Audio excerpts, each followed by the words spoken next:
지구의 자전 속도가 점점 빨라지고 있습니다. 지구가 스스로 한 바퀴를 도는 평균 시간인 24시간을 기준으로 1973년 이후 하루의 길이가 가장 짧았던 2005년 7월 5일의 하루는 24시간보다 0.0010556초 정도 짧았고요. 2020년 7월 19일의 하루는 24시간보다 0.00146003초 정도 더 짧았죠. 이는 2020년 7월 19일 지구의 자전이 2005년 7월 5일보다 약 1.3배 정도 더 빨랐다는 걸 의미합니다. 그렇다면 이런 식으로 지구의 자전 속도가 계속해서 더 빨라진다면 어떨까요? 지구의 자전이 너무 빨라져서 우리가 지구 밖으로 튕겨 나갈 수도 있을까요? 결론부터 이야기하자면 우리가 어디에 있느냐에 따라 다릅니다. 우리가 지구의 자전축 위에 정말 정확하게 있다면 지구가 아무리 빨리 자전해도 아무런 일도 일어나지 않고요. 이외에 다른 지역에서는 지구 밖으로 튕겨나갈 수 있습니다. 그렇다면 어떻게 이런 일이 가능한 걸까요? 바로 원심력 때문이죠. 원심력은 원운동을 하는 물체에 생기는 가짜 힘입니다. 가짜 힘이란 실제로 존재하지는 않지만 사실 엄밀히 이야기하자면 가짜 힘이 존재하는지 존재하지 않는지는 알 수 없습니다. 왜냐면 관성계에서는 존재하지 않는 것처럼 보여도 비관성계에서는 이 가짜 힘 없이 물체의 운동을 설명할 수 없기 때문이죠. 어쨌든 이렇게 존재하는지 존재하지 않는지 알 수 없는 이 말도 안 되는 힘을 우리는 관성력이라고 부르고 있습니다. 그리고 원심력도 관성력의 한 종류죠. 여기 사놓고 한 번도 맞추지 못한 얄미운 큐브가 있습니다. 우리가 이 큐브를 A에서 B로 움직이고 싶다면 어떻게 해야 할까요? 당연히 손을 움직여 이 큐브에 힘을 가해야 합니다. 큐브와 손의 상호작용을 통해 큐브의 운동 상태를 변화시켜야 하는 거죠. 이게 바로 진또백입니다. 어떤 물체의 운동 상태나 모양을 변화시킬 수 있는 상호작용, 이 상호작용이 바로 알짜 힘, 진짜 힘이죠. 하지만 관성력은 다릅니다. 관성력은 외부에서 힘이 가해지지 않아도 움직이려는 물체는 움직이려 하고 정지한 물체는 정지한 상태를 유지하려고 하는 힘을 말하죠. 즉 외부의 알짜 힘 없이도 운동 상태를 유지하려고 하는 성질을 말하는 겁니다. 대표적으로 자동차를 예로 들 수 있죠. 멈춰있던 자동차가 갑자기 속도를 높여 움직였을 때 몸이 마치 뒤로 당겨지는 것과 같은 느낌을 받을 수 있는데요. 이는 우리의 몸이 정지한 상태를 유지하려고 하기 때문에 생기는 현상입니다. 그리고 이런 현상을 일으키는 힘이 바로 관성력이죠.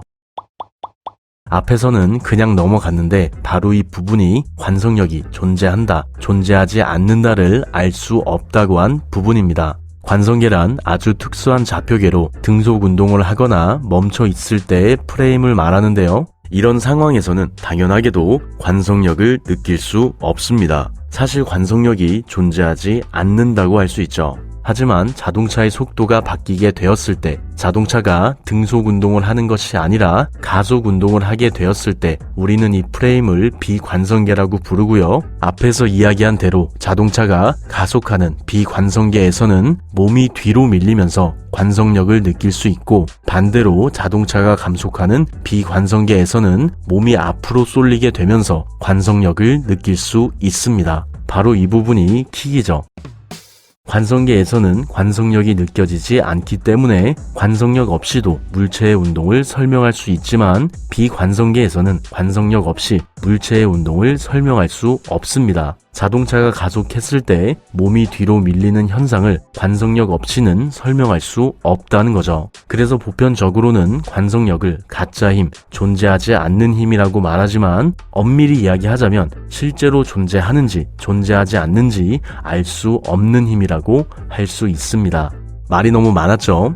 어쨌든 원심력도 이와 마찬가지입니다. 줄에 매달려 고통스럽게 돌고 있는 이 두꺼비와 같이 원운동을 하는 물체는 항상 같은 속도, 등속 운동을 하고 있다고 하더라도 매 순간 방향이 바뀌기 때문에 가속 운동을 하게 되고요. 이로 인해 자동차가 갑자기 출발했을 때처럼 줄에 매달린 두꺼비도 관성력, 즉 원심력을 가지게 됩니다. 그리고 이때 원심력의 방향은 실제로 두꺼비를 당기고 있는 힘, 구심력과는 반대 방향으로 생기게 되죠. 또 바로 이 부분입니다. 두꺼비를 돌리고 있는 손을 쥐고 두꺼비를 잡고 있는 줄을 중력, 두꺼비를 적도에 있는 우리라고 생각해보면 우리도 지구를 따라 원운동을 하기 때문에 중력과 반대 방향을 가지는 원심력에 영향을 받고 있고요. 지구의 자전 속도가 빨라지면 당연히 이 원심력이 커져 지구 밖으로 나갈 수 있게 됩니다. 그리고 반대로 우리가 이 손 위에 있다고 가정해보면 이곳에서는 원운동을 하지 않아 원심력이 생기지 않게 되고요. 이로 인해 위에서 이야기했던 대로 지구의 자전축 위에 있는 사람은